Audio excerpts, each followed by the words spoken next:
Deep in the hills of rural West Virginia, something is listening. Every single night, at exactly 2:13 in the morning, a radio signal cuts through the darkness. No registered frequency. No transmitter. No source anyone has ever been able to find.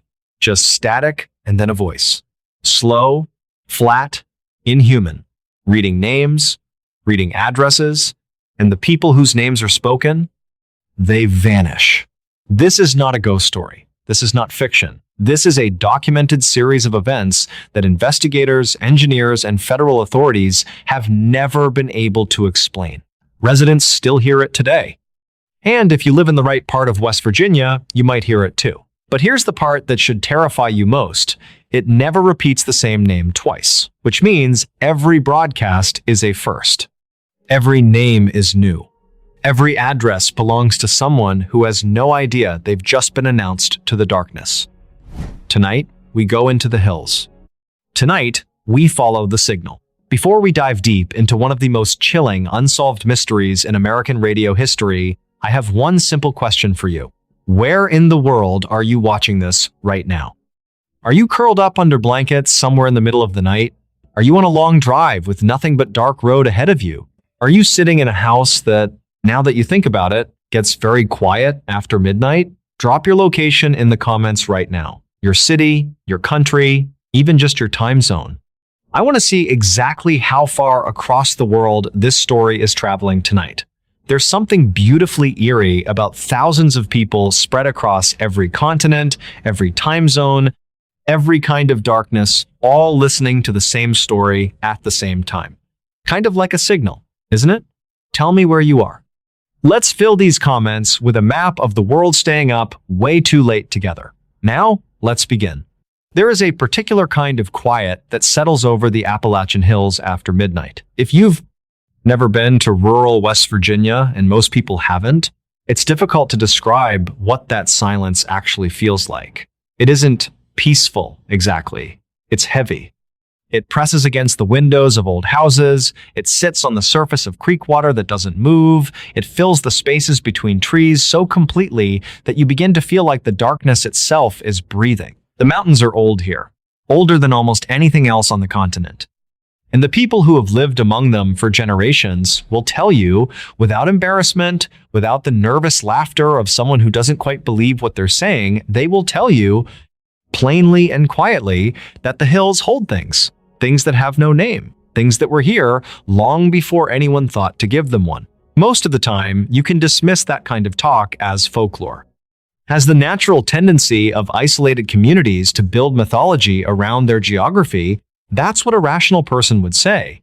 That's what investigators said at first when the reports began to come in. They used words like interference, atmospheric anomaly, equipment malfunction. They used words the way people use them when they're trying to keep something frightening inside a box with a lid on it. But the signal kept coming, and the names kept disappearing. And eventually, even the people with the clipboards and the frequency scanners ran out of rational words. This is the story of the West Virginia signal. The first reports. The earliest documented accounts of the broadcast surface from a cluster of small communities scattered across a remote stretch of West Virginia. The exact names of these communities have been withheld in most accounts, partly to protect the privacy of residents who still live there, and partly, some researchers suggest, because there is a genuine concern about what publicizing precise locations might invite. What is known is that the area sits deep in the interior of the state, far from major highways, far from large population centers, in the kind of terrain where cell service is unreliable and the closest neighbor might be 3 or 4 miles of winding road away. The first reports came not all at once, but gradually, the way most truly strange things begin. A resident, we'll call him by the name he gave to local journalists, which was simply Daniel, mentioned to a neighbor that he'd been woken up 3 nights in a row by something coming through his old transistor radio. He hadn't turned it on. He'd gone to bed with it sitting on the nightstand, the way he always did, and at some point in the middle of the night, it had activated on its own, or something had activated it. The sound, he said, began with static. Not the hiss of a poorly tuned channel, but something lower and more deliberate, a static that seemed almost structured, like breathing, like something finding its rhythm before it spoke. And then the voice came in.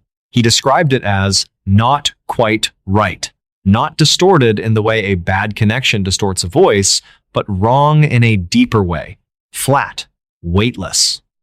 Like someone reading from a page they had no emotional connection to whatsoever, like the concept of the words had been understood, but none of the feeling behind them had been transferred. The voice read a name, a full name, first, middle, last, then a street address. Then it stopped. Daniel turned the radio off. He lay awake until sunrise. He told his neighbor because he needed to tell someone, not because he expected anything to come of it. He assumed it was a strange dream or a strange night and that it wouldn't happen again. It happened again the following night. Same time. 2:13 in the morning. Static first, then the voice, then a name and an address, then silence. He noted the time because he was awake for it, watching the clock, waiting. And the precision of it unnerved him more than almost anything else. Not approximately 2 in the morning, not sometime between 2 and 3. 2:13. Exactly. By the time other residents began comparing notes over back fences, at the general store, at the small white church that served as a community hub, it became clear that Daniel was not alone. Multiple households across the area had received the same signal, same time, same static, same voice. The names being read were different from house to house, and they weren't always local names. Sometimes they recognized a name, sometimes they didn't. But the format never changed. Static, voice, name, address, silence. And always, always, at 2:13, the nature of the voice. Before we go further into what happened after those early reports, it's worth spending some time on what people actually described when they tried to explain the voice itself. Because across multiple independent accounts from people who, in many cases, had not yet spoken to each other at the time they gave their descriptions. The details are remarkably consistent. The voice was described as male, or at least as occupying the lower register that is typically associated with a male voice. But several listeners noted that it didn't feel definitively gendered, that it occupied gender the way a machine occupies it when it's been programmed to approximate it. It was neither old nor young. It had no regional accent, which is striking in an area where even slight variations in county of origin can be detected in the way a person speaks. It had no hesitation, no breath, no micropauses between syllables that a human voice naturally produces when transitioning between sounds. It did not clear its throat. It did not begin a name with a slight intake of air. One resident, a retired school teacher named Margaret, put it this way in an account recorded by a local researcher in the early 2000s. It sounded like someone had taken the idea of a voice and built a version of it without ever having actually heard one. Like a very good drawing of a person done by someone who'd only read descriptions of what people look like. You could tell what it was supposed to be. But something was missing. Another resident described a sensation of cold when the voice was speaking through the radio, not metaphorical cold, but a physical drop in room temperature that he noticed consistently during the broadcasts and that ceased when the signal ended. This detail is mentioned in more than one account and has never been explained. Several listeners noted that the voice never made errors. It never stumbled over an unusual surname. It never mispronounced a street name. Whatever the combination of syllables placed before it, the voice moved through them without friction, without adjustment, without the momentary recalibration a human reader makes when encountering something unfamiliar. This is relevant because what it suggests, and researchers have noted this, is that the voice was not reading. It already knew. The recordings. At some point during the years when the signal was most actively reported, at least one resident managed to capture a portion of the broadcast on a recording device. The specific details of how this was accomplished vary across accounts. Some say it was a simple handheld cassette recorder held up to the radio speaker. Some say the equipment was more sophisticated. What is consistent is that at least one audio recording exists, or existed, of a fragment of the signal. Descriptions of the recording's content align with witness testimony. Low-frequency static opens the clip. The voice enters. A full name is read, the name has never been publicly disclosed, and researchers who have referenced the recording have consistently declined to repeat it, citing privacy concerns for the family involved. An address follows. The recording then ends, either because the signal terminated or because the recording equipment failed. Accounts differ. What is notable about the recording and what distinguishes it from a simple audio log of a weird late-night broadcast is what happened in the weeks that followed its creation.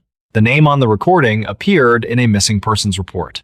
The individual whose name was read was reported missing approximately 11 days after the recording was made. The circumstances of their disappearance were never determined. There was no evidence of foul play, no evidence of voluntary departure, no financial trail, no communication.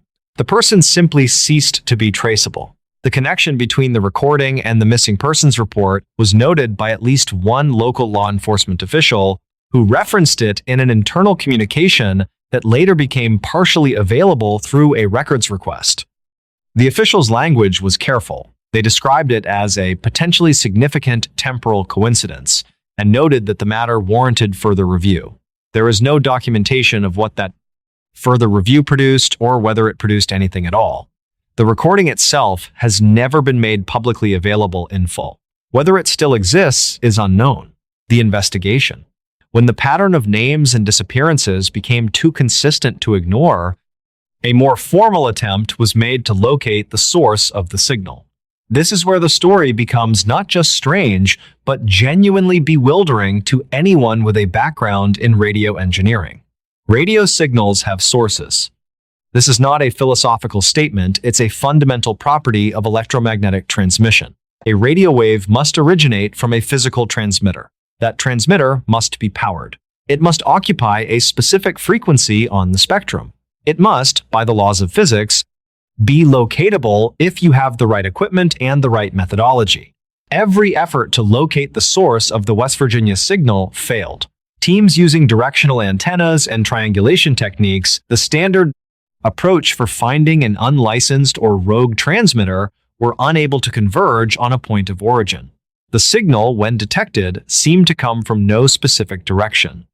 Several investigators described the triangulation results as contradictory and, in one case, as physically impossible, suggesting that the signal appeared simultaneously from multiple directions, which is not something a conventional transmission can do. No transmitter was found, no tower, no mobile unit, no improvised equipment hidden in a barn or a basement or a clearing in the woods. Searches of the surrounding terrain, both organized and informal, turned up nothing. The frequency itself presented a problem. The signal occupied a frequency that was either unregistered or occupied a position in the spectrum that did not correspond to a standard broadcast band. Some researchers have described it as appearing between conventional frequencies in the gaps, so to speak, between the channels that are officially allocated and used.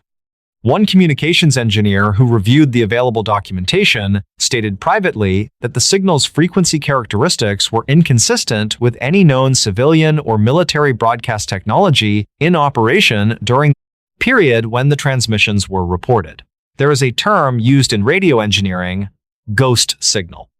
It refers to a signal that appears in a receiver without a traceable source, typically caused by atmospheric reflection, equipment anomaly, or interference between existing signals. Ghost signals are documented and understood. They have rational explanations. What makes the West Virginia signal resistant to this categorization is its consistency. Ghost signals are erratic. They don't appear at the same time every night with the same structured content and the same precision of delivery. The Federal Communications Commission received at least one formal inquiry about the signal. The response, where records exist, was bureaucratic and inconclusive. No violation of broadcast regulations was formally cited.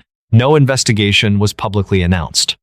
Whether a private investigation occurred is not something the available record confirms or denies. The pattern deepens as years passed and the community continued to document their experiences. A broader picture of the signal's behavior began to emerge. The time never varied. 2:13 in the morning, every occurrence. Not 2:12, not 2:14. Witnesses who set alarms or kept watch specifically to document the signal confirmed this with consistency that defied the natural drift of all timekeeping. Some residents began to describe the signal as punctual in a way that human beings simply aren't, as if whatever was producing it operated on a different relationship with time. One farmer, who kept meticulous records for reasons unrelated to the signal, noted in his diary that the transmission arrived on nights when weather should have disrupted reception entirely: heavy storms, dense cloud cover, atmospheric conditions that routinely killed ordinary radio reception without any degradation in signal quality. The naming structure also revealed itself to be more complex than initially understood. Early reports suggested that each broadcast read a single name and address. Later accounts, from listeners who managed to stay with the signal longer, described broadcasts that read multiple names in sequence, sometimes 2 or 3, sometimes more. The names were always full legal names, including middle names that in some cases were not publicly known. The addresses were always precise, not just street addresses, but sometimes including apartment numbers, rural route designations, specific geographical landmarks that would have required local knowledge to provide. This detail, the precision of the local geographical knowledge embedded in the broadcasts, is one that researchers have returned to repeatedly because it cuts against the most comfortable explanations: a signal bounced in from outside the region or generated by some distant automated system should not know that a particular hollow behind a particular ridge is referred to by a name that only people who have lived in that county for generations would use. And yet, the question of who or what was compiling this information and why has never been answered. The names that were never heard among the most unsettling aspects of the West Virginia signal are the stories that circle around the names that were heard, but that listeners were unable to warn. Several residents have described recognizing a name in a broadcast, a neighbor, a family member, an acquaintance, and attempting to contact that person. The outcomes of these attempts range from reassuring to deeply disturbing. In some cases, the named individual was found to be fine, unaware of the broadcast, going about their life.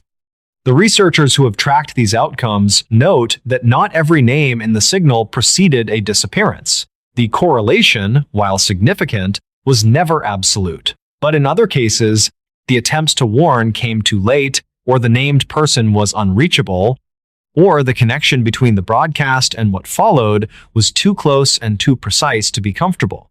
One account that circulates in documentation of the signal involves a woman referred to in records only as a resident of one of the affected communities who heard her own sister's name read in a broadcast.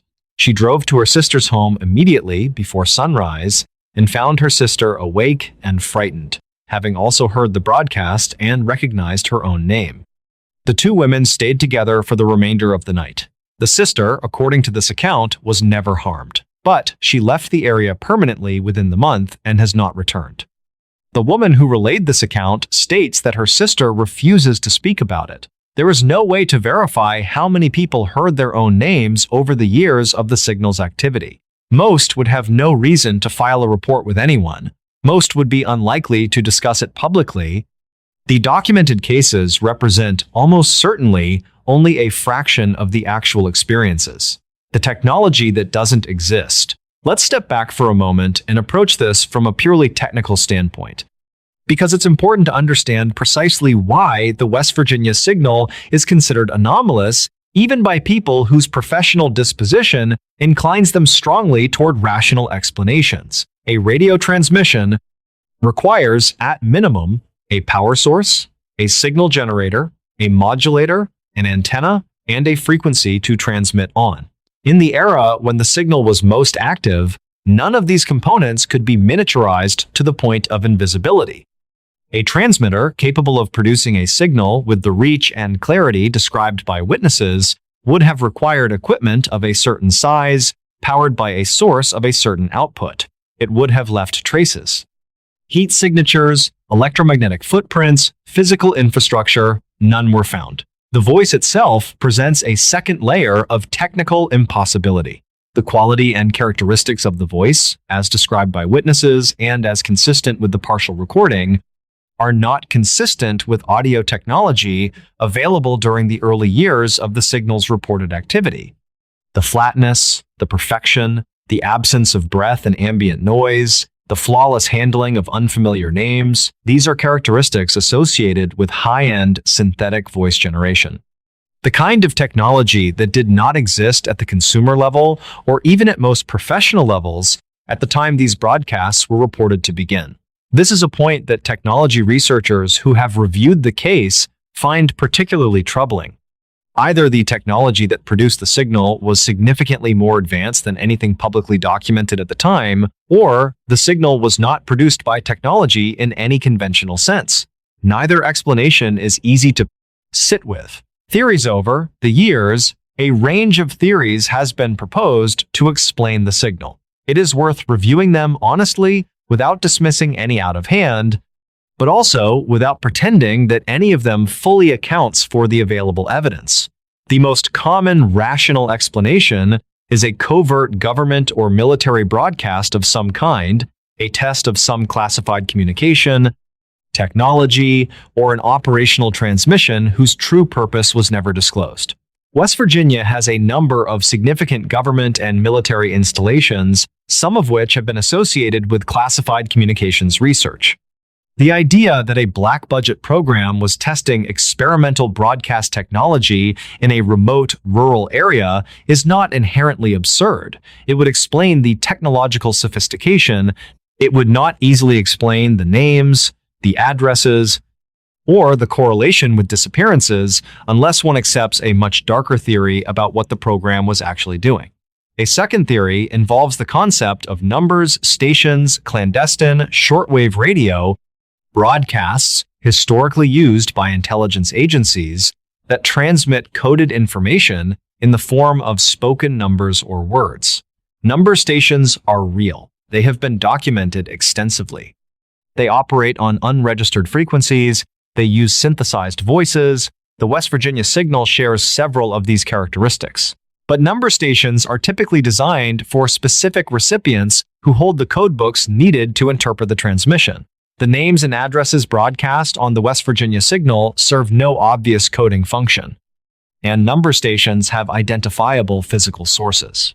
A third category of theory moves into territory that mainstream researchers are reluctant to occupy. These theories propose that the signal is not a transmission in any electromagnetic sense at all, that it is something perceived through radio equipment rather than originating from it. That the radios are not receiving a broadcast so much as acting as a medium for something that already exists in the environment. This sounds like folklore. The people who advance it are not always the people you'd expect. Some of them have engineering backgrounds, physics backgrounds, backgrounds in fields that ordinarily push hard against this kind of thinking.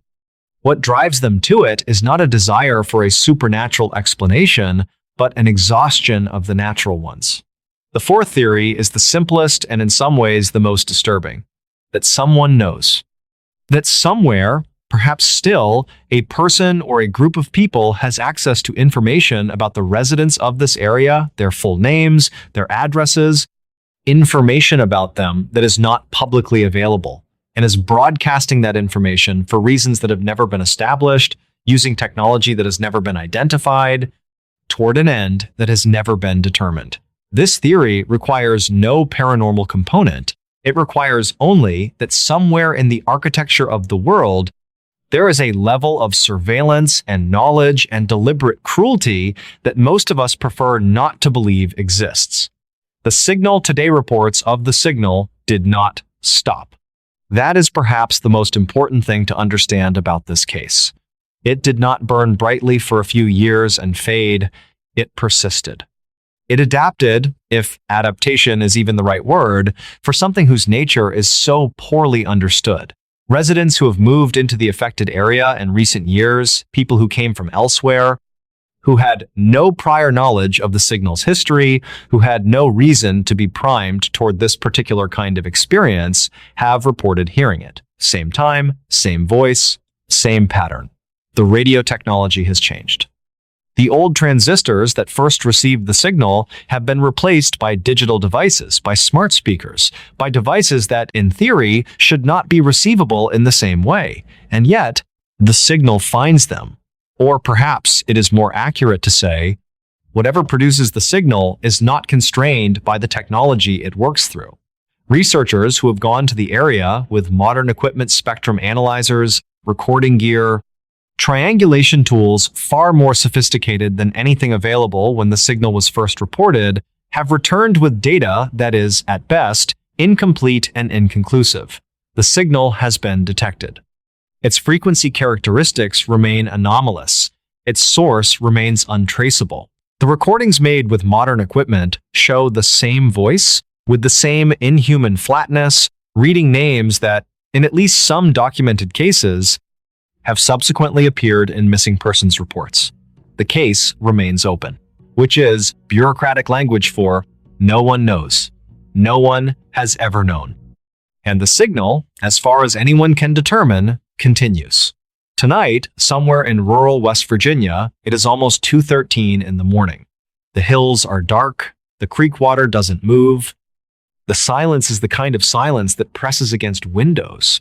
And somewhere in an old house, in a new house, in a car pulled to the side of a road that doesn't go anywhere, in particular a radio is beginning to hiss, the name that hasn't been read, yet there is one detail about the West Virginia signal that gets mentioned only quietly, almost as an afterthought in most accounts of the case.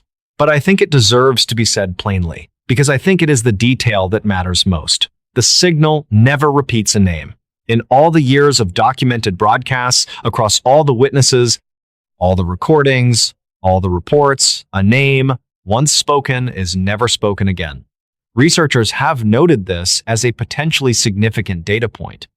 From a purely informational standpoint, it suggests that the signal is not random, not looping, not replaying a finite set of recorded content. It is generating, it is selecting.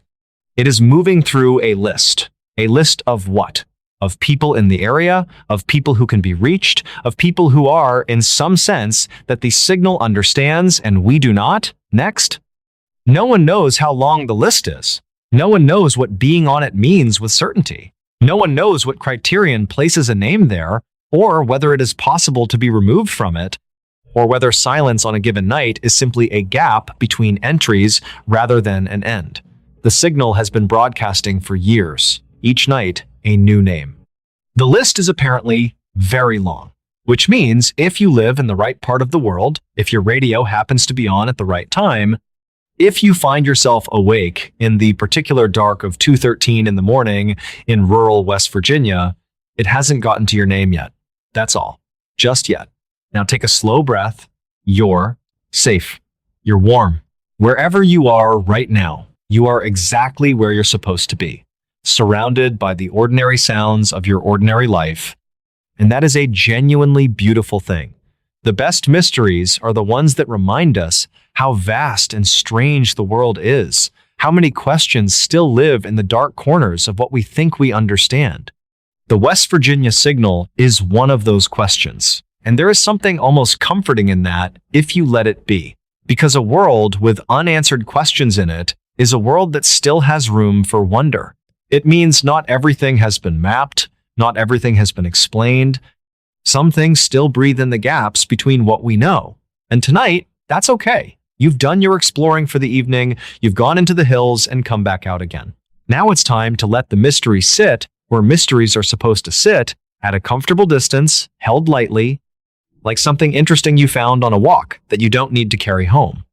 Put down your phone, let your eyes rest, let the sounds around you settle into something soft and familiar. You are here. You are present, you are perfectly fine, and whatever broadcasts in the dark of West Virginia at 2:13 in the morning, it is very, very far from where you're sleeping tonight. Rest well, sleep easy, and I'll see you in the next story. Imagine this. You're lying on a hospital bed.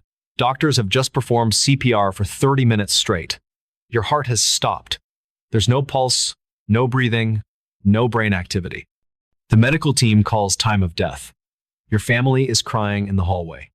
They're preparing to cover your body with a white sheet. But then, 10 minutes after they declared you dead, your eyes suddenly open. Your heart starts beating on its own.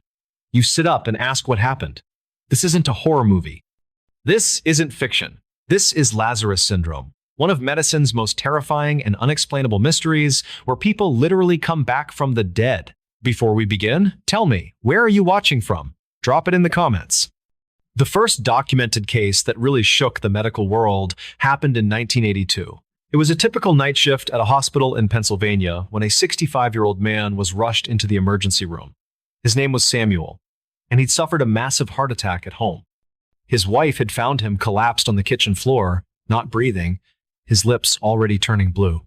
She'd called 911 immediately, and the paramedics had worked on him during the entire ambulance ride, performing chest compressions, trying desperately to restart his heart.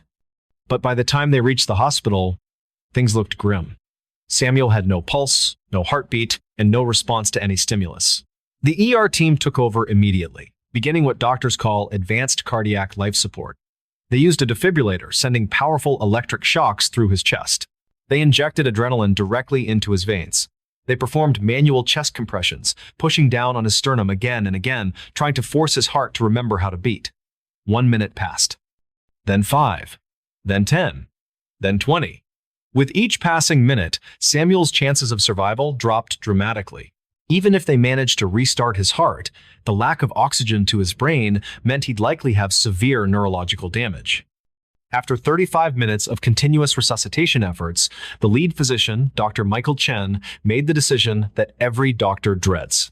He looked up at the clock and called it. Time of death, 9:47 p.m. The team stopped their efforts. The nurses began disconnecting the equipment. The breathing tube was removed. The defibrillator pads were taken off Samuel's chest. Someone went to get a white sheet. Dr. Chen went to the family waiting room to deliver the devastating news to Samuel's wife. He explained that they'd done everything possible, but Samuel's heart had simply sustained too much damage. He'd passed away, and there was nothing more they could do. Samuel's wife collapsed in grief, her cries echoing through the quiet hallway. Back in the ER, Samuel's body lay still on the gurney. A nurse named Patricia was preparing to clean and prepare the body for the morgue. She was a veteran nurse who'd seen death countless times, but it never got easier. She approached Samuel's body with a sheet, ready to cover him. That's when it happened. Samuel's chest suddenly moved. Patricia froze, thinking her eyes were playing tricks on her. But then it happened again. A breath. A real, actual breath. His chest rose and fell. Then, impossibly, Samuel's eyes opened. He looked directly at Patricia and said in a confused, raspy voice, "Where am I? What happened?" Patricia screamed. Not a little gasp, but a full, terror-filled scream that brought the entire medical staff running. Dr. Chen, who was still with the family, heard the commotion and raced back to the ER. What he saw defied everything he'd learned in medical school. Samuel was sitting up, looking around, clearly confused, but very much alive. His heart was beating. He was breathing on his own. He was talking. This was a man who'd been clinically dead for over 10 minutes. Dr. Chen checked Samuel's vital signs with shaking hands. Heart rate, 72 beats per minute. Blood pressure, 120/80. Oxygen saturation, 98%. All completely normal. It was as if the last 45 minutes had never happened. Samuel had no memory of dying. He didn't remember the heart attack, the ambulance ride, or the resuscitation attempts. The last thing he recalled was feeling a pain in his chest while making dinner. Then nothing. Then waking up in a hospital room with everyone staring at him like he was a ghost. The medical team was stunned. They ran every test imaginable. EKG, brain scans, blood work, everything. The results showed that Samuel had indeed suffered a massive heart attack, and his heart had stopped for an extended period. But somehow, impossibly, it had started again on its own. There was no medical explanation. They hadn't shocked him back to life. They hadn't injected more medication. His heart had simply decided to start beating again, all by itself, after being declared dead. Dr. Chen had been practicing medicine for 23 years, and he'd never seen anything like it. He called in colleagues, showed them the documentation, the time of death declaration, everything. They were all equally baffled. One of the cardiologists, Dr. Sarah Martinez, remembered reading about a similar case in a medical journal years ago. She went to the hospital library and started digging through old medical literature. That's when she found it. A case from 1974 in France where a patient had spontaneously recovered several minutes after being declared dead. The French doctors had named it the Lazarus phenomenon after the biblical figure who was raised from the dead. But these cases were so rare, so poorly documented, that most doctors dismissed them as mistakes in the declaration of death. Surely the patients hadn't actually been dead. The thinking went, maybe the doctors had just missed a very faint pulse or heartbeat. But Samuel's case was different. The documentation was meticulous. There were multiple witnesses, detailed timestamps, and clear evidence that his heart had stopped. This wasn't a case of a missed pulse. This was genuine death followed by genuine resurrection. Samuel spent 2 weeks in the hospital under observation. The doctors expected complications, maybe brain damage from the oxygen deprivation, or another heart attack, but Samuel recovered completely. His heart function was actually better than before. His mental faculties were sharp. He had no memory issues, no cognitive impairment, nothing. It was as if his body had hit a reset button. He was eventually discharged with a follow-up care plan and medication to prevent future heart attacks. But the medical staff never forgot him. Samuel became something of a legend in that hospital, the man who died and came back, the walking miracle. The case was written up in medical journals, sparking debate and controversy in the medical community. How was this possible? What mechanism allowed Samuel's heart to restart on its own after being stopped for so long? The theories were as varied as they were fascinating. Some doctors proposed that it was a delayed response to the adrenaline and other drugs that had been administered during resuscitation. Maybe these medications took longer than usual to reach the heart, and when they finally did, they triggered the restart. But this theory had problems. The drugs should have cleared from his system by the time his heart restarted. Other medical professionals suggested it might be related to something called autoresuscitation, or the Lazarus effect. The idea was that during aggressive chest compressions, air and pressure can build up in the chest cavity. When the compressions stop, this pressure releases, and in rare cases, it can stimulate the heart to start beating again. It's like priming a pump. You compress and compress, building up potential energy, and when you stop, that energy releases and jumpstarts the system. But even this theory couldn't fully explain cases where the spontaneous recovery happened 15, 20, or even 30 minutes after resuscitation efforts stopped. Another hypothesis involved something called myocardial stunning. This is where the heart muscle is so shocked by trauma that it temporarily stops functioning but isn't actually dead. Given time and the right conditions, the heart muscle can recover and start beating again on its own. Think of it like a computer freezing and then rebooting. The system isn't destroyed, it's just temporarily non-responsive. Samuel's case opened the floodgates for other doctors to come forward with their own Lazarus syndrome experiences. A doctor in Ohio reported a case from 1979 that he'd never documented because he feared being ridiculed. A 42-year-old woman had been declared dead after a severe asthma attack. 20 minutes later, as the doctor was filling out the death certificate, the woman suddenly gasped and sat up. She'd made a full recovery and was still alive and healthy years later. In Australia, in 1985, a drowning victim was pulled from the ocean and declared dead at the scene. The paramedics had worked on him for 25 minutes with no success. They covered his body and radioed for the coroner. But during the drive to the morgue, the body bag started moving. The man was alive, coughing up seawater, and completely confused about why he was in a bag. These cases kept coming, from India, Japan, Brazil, all over the world. Each one followed a similar pattern. Patient suffers cardiac arrest. Medical team performs CPR and other resuscitation attempts. After many minutes with no success, death is declared. Then, anywhere from 2 minutes to half an hour later, the patient spontaneously revives. No additional medical intervention. Just sudden, inexplicable recovery. But here's where it gets even more disturbing. In some cases, patients weren't discovered alive until they were already at the morgue. Imagine being a morgue attendant preparing to perform an autopsy when the body on the table suddenly starts breathing. This actually happened in South Africa in 1993. A man declared dead after a car accident was taken to the morgue. 4 hours later, a morgue worker heard noises coming from the refrigerated storage area. When he opened the drawer, the supposedly dead man was very much alive, freezing cold and terrified, but alive. The psychological trauma from these experiences is something doctors rarely discuss, but it's very real. For the patients, waking up after being declared dead is disorienting and frightening. Many report feeling like they're in a nightmare. Some have described feeling trapped, hearing the doctors declare them dead, but being unable to move or respond. It's like being buried alive, but in your own body. For the medical professionals, these cases raise profound questions about the nature of death itself. When exactly does death occur? Is it when the heart stops? When breathing ceases? When brain activity ends? Modern medicine defines death as the irreversible cessation of all vital functions. But Lazarus syndrome challenges that definition. If these functions can spontaneously resume, were these people ever truly dead?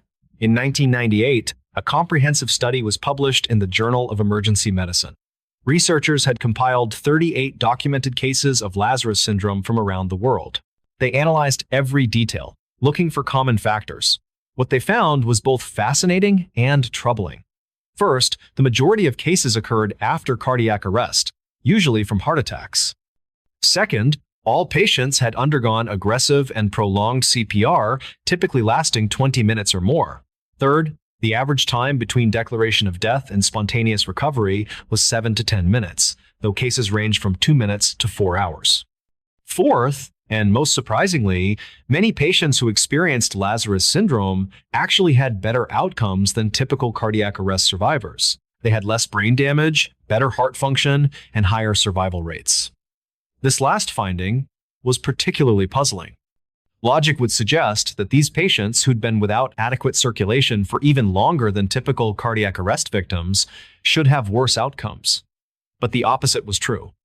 Some researchers proposed that this might be because these patients' bodies were in a state of extreme energy conservation during the period between clinical death and revival. Like bears in hibernation, their metabolism slowed to almost nothing, protecting their organs and brain from damage.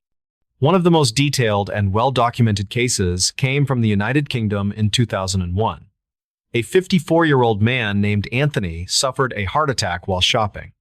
Bystanders immediately called emergency services and began CPR. Paramedics arrived within 6 minutes and took over, using a defibrillator and medications. They worked on Anthony for 37 minutes, both at the scene and during transport to the hospital. At the hospital, doctors continued resuscitation efforts for another 15 minutes, for a total of 52 minutes of attempted resuscitation. Finally, at 2:33 p.m., they called time of death. Anthony's wife was brought in to say goodbye. She held his hand, crying, telling him how much she loved him. The nurses began the process of preparing the body. 10 minutes later, at 2:43 p.m., a nurse noticed something odd. Anthony's skin color was changing. He looked less gray, more pink.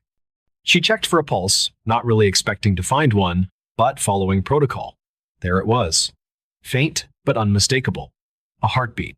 She called for the doctor immediately. Within seconds, the team was back, monitoring Anthony's vitals. His heart rate stabilized at 70 beats per minute. His breathing returned. And then, at 2:48 p.m., 15 minutes after being declared dead, Anthony opened his eyes. His first words were, "Did I miss the match?" He was asking about a football game that had been on TV before his heart attack. The medical team was speechless. Anthony had no memory of dying or being dead. To him, no time had passed at all. This case was particularly significant because it was so well documented. There were multiple witnesses, video footage from the hospital, time-stamped medical records, and even an EKG printout showing the exact moment his heart restarted on its own. This was undeniable proof that Lazarus syndrome was real. Anthony's case was studied extensively. Researchers wanted to understand exactly what happened during those 10 minutes when he was clinically dead. They performed brain scans, looking for any abnormalities or damage. What they found surprised everyone. Anthony's brain showed no signs of oxygen deprivation. It was as if his brain had been protected somehow during the period of cardiac arrest. One theory proposed by the research team was that Anthony's body had entered a state of protective hypothermia.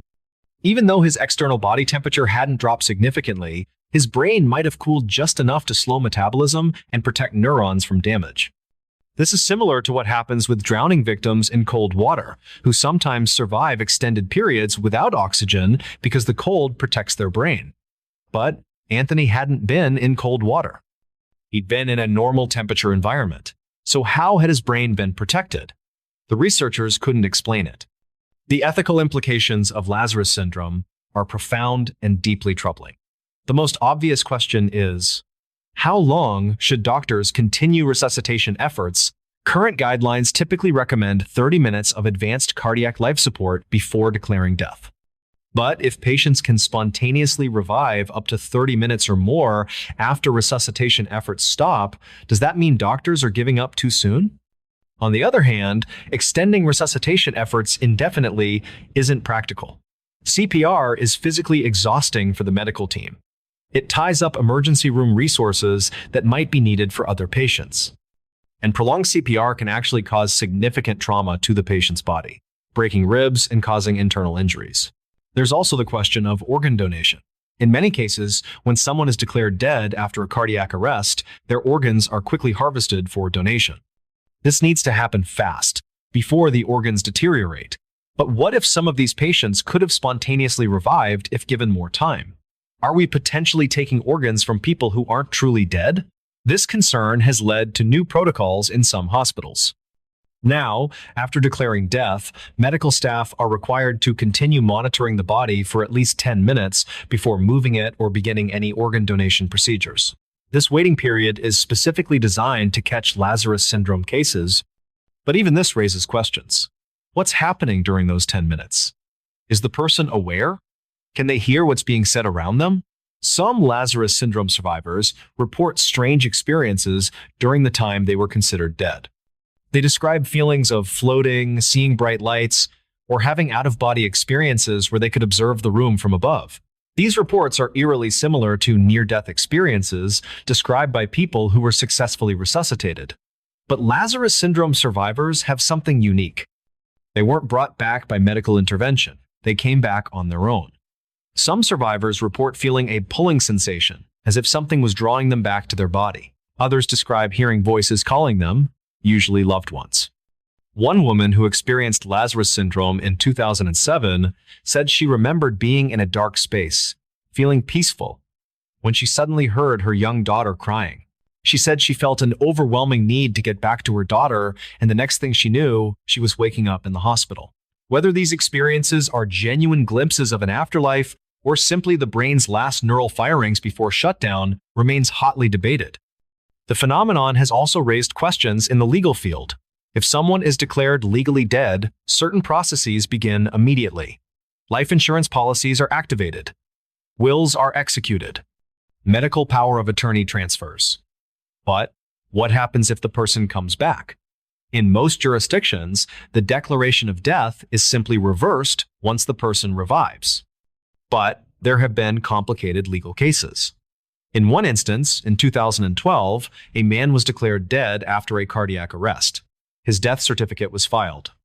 His wife began the process of claiming his life insurance. 2 hours later, he spontaneously revived at the morgue.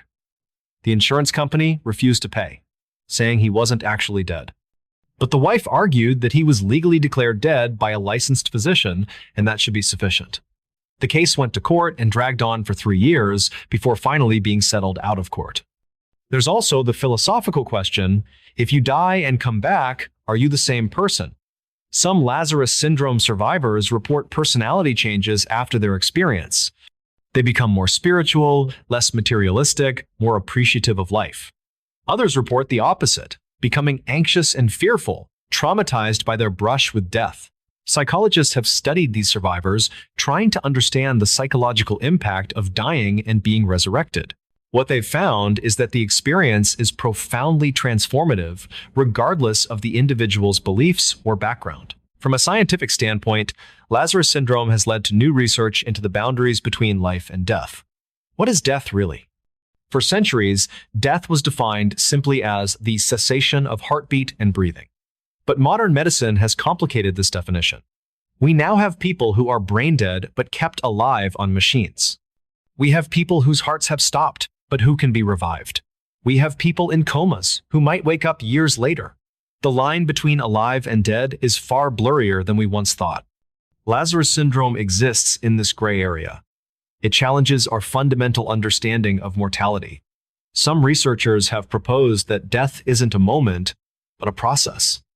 It's not like flipping a light switch from on to off. Instead, it's more like a dimmer, gradually fading from bright to dark. And during that transition, there might be a window where the process can reverse itself. This would explain why some people spontaneously revive while others don't. Those who revive might still be in the early stages of the death process, where recovery is still possible. Those who don't revive have progressed too far along the process. In 2017, a groundbreaking study from the Netherlands examined the cellular mechanics of what happens during and after cardiac arrest. The researchers found that cells don't die immediately when the heart stops. They enter a state of extreme stress, where they're not quite alive but not quite dead either.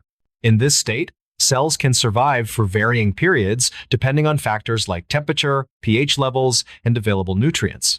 The study found that if conditions are right, these stressed cells can actually reactivate and resume normal function, even after extended periods. This cellular-level understanding provides a potential explanation for Lazarus syndrome. When the heart stops, the body's cells don't all die immediately. They enter this stressed state. If the conditions happen to align correctly, maybe through residual medication in the bloodstream, or buildup and release of chest pressure, or some other factor we don't fully understand, the cardiac cells can reactivate and restart the heart.